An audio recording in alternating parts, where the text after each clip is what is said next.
One, two, 1, 2, 3, 4.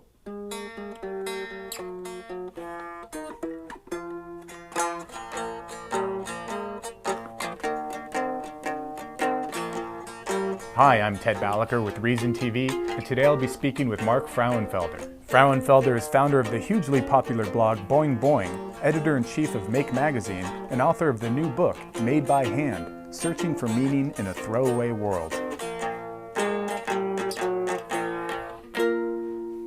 All right, what do you got there, Mark? Well, this is a cigar box guitar. It's probably my 8th or 9th one that I've built so far. It's really fun because every one that you make sounds different, for me anyway, because I, probably make a lot of mistakes and things, but it ends up, each one has kind of its own personality, so it's fun to see what they end up sounding like. Yeah, and well, it's sort of a microcosm of your book. Why don't you tell us a bit about the book? Yeah, sure. So Made by Hand is a book about my kind of explorations in the do-it-yourself world.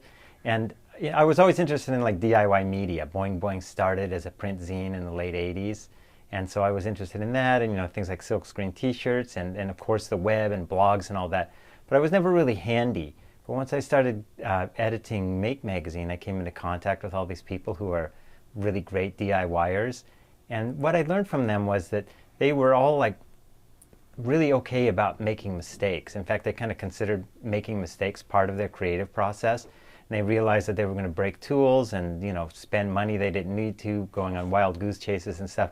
But in the end, it was worth it for them because they had all this cool stuff that they lived with and was part of their lives. So I kind of decided that I wanted to try that out as a way to live and see if it could make my life better. So I started doing things like, building a chicken coop and raising my own chickens and becoming a beekeeper, making things like cigar box guitars. I'm a big espresso fiend, so I retrofitted my espresso maker to control the temperature.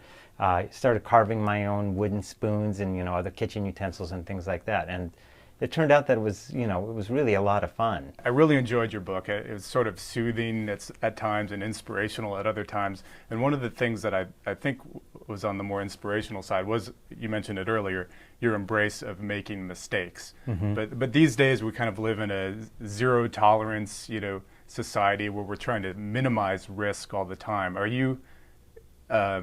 How does that interact with the DIY culture? Because in a lot of ways, we don't want to make mistakes. Yeah. I mean, you should try not to make mistakes on purpose, of course. But you shouldn't also equate mistakes with failure or punish yourself about them. Basically, in school, mistakes equal bad grades. So that kind of conditioning, in the real world is, I don't want to make mistakes because I'm going to be punished, so I'm going to avoid risk. And schools do that by closing down shop classes and replacing them with, computer classes and things like that. So just accept mistakes as something as a way to learn and get creative and come up with new ways to do things. And I think that's something that our schools have kind of forgotten about.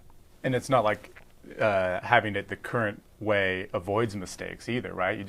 You end up still making mistakes, or big mistakes. Yeah, but at least with your way, it's more of a bottom-up discovery process where you're kind of making mistakes and learning along the way. Yeah, I think so. And brain research has shown that the fastest way to learn something is by making a mistake. I think it gets really embedded in your brain when you make a mistake and you don't want to make that mistake again. You go on, you raise the bar and have new challenges and get better at what you're doing that way. You mentioned the ultimate in do-it-yourself education, which is unschooling. Yeah. Can you describe what unschooling is? Yeah. Well, I met these people who are really smart, kind of successful people, usually in the information technologies and web industries, and they practice unschooling with their kids, which is not homeschooling, where parents take the roles of teachers, and it's still, basically teaching your kid to be a scholar, sitting there and learning how to conduct research and write reports and things like that. Unschooling is letting kids, get bored at home and get bored with their friends and come up with their own ways to learn. You might point them in the way of projects or something like that. If the kid expresses interest in making a kite or something, you can help them along the way. And the cool thing about something like that is if you make a kite, you learn geometry and angles, you learn about the weather, you learn about materials, you learn about physics. So that kind of learning is based on, you know, projects, creating things, and that's a better way to learn. You know, like I've always had that with, you know, like learning computer programming languages. If you just take a course and try to learn a programming language, it's really hard to memorize something. But if you have a project, say you want to, you know, take measurements, you know, of motor torque at different speeds or something, you have to write a program to measure that, then you will learn that programming language just because you want to get something accomplished. So, you know, giving goals, Unschooling's big about, you know, giving kids goals that they're interested in doing. You know, if they want to learn how to build a robot or rocketry, or, you know, build a tree house or something, they have to learn how to, you know, they have to learn a lot in order to get that thing done. Even if that means they sit in front of the TV playing video games for 6 months, right? I mean, Exactly. Some of the people you spoke with said that parents should be okay with that, because eventually the kid is going to get tired of the video games. And that's what, you know, one group, a couple that I interviewed for the book, they were worried because their kid was just, you know, like playing video games for 6 months, and like, oh my God, are we screwing up with this? But eventually the kid moved on to video games that had a lot of text, and he didn't know how to read.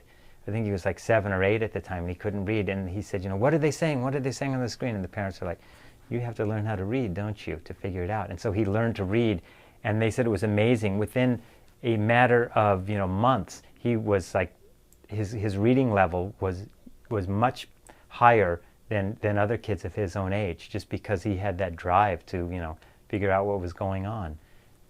In the book, you discuss a little bit, is unschooling even legal? Because it's not conventional schooling, it's not even homeschooling, as you mentioned. Yeah.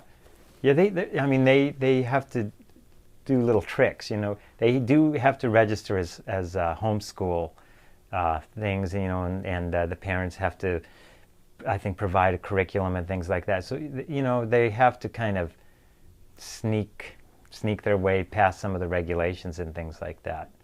But I think they're becoming more powerful, you know, getting together and convincing, you know, school boards that what they're doing is really pretty effective, and they're showing how successful unschooled kids are in the real world. Do you think we're becoming too obsessed with certification and, like, you've got to get the right degree, and then we sort of forget about the experience side of things? Yeah, I think so. I mean, you know, you look at people like, you know, Bill Gates, Steve Jobs, Larry Ellison, they all dropped out of school. You know, some of the smartest people I know in the, you know, in journalism and in DIY, you know, successful people are either, you know, never went to college or even dropped out of high school because they just had a passion for, you know, experiences and trying things out on their own. You know, I would hate to say, I don't think that's for everybody. Some people probably should stay in school, but if you have that drive to go out there and do something, you know, do it. You're going to learn so much more that way, and a lot more quickly, I think, than if you just stay in school and, you know, just study what other people are doing.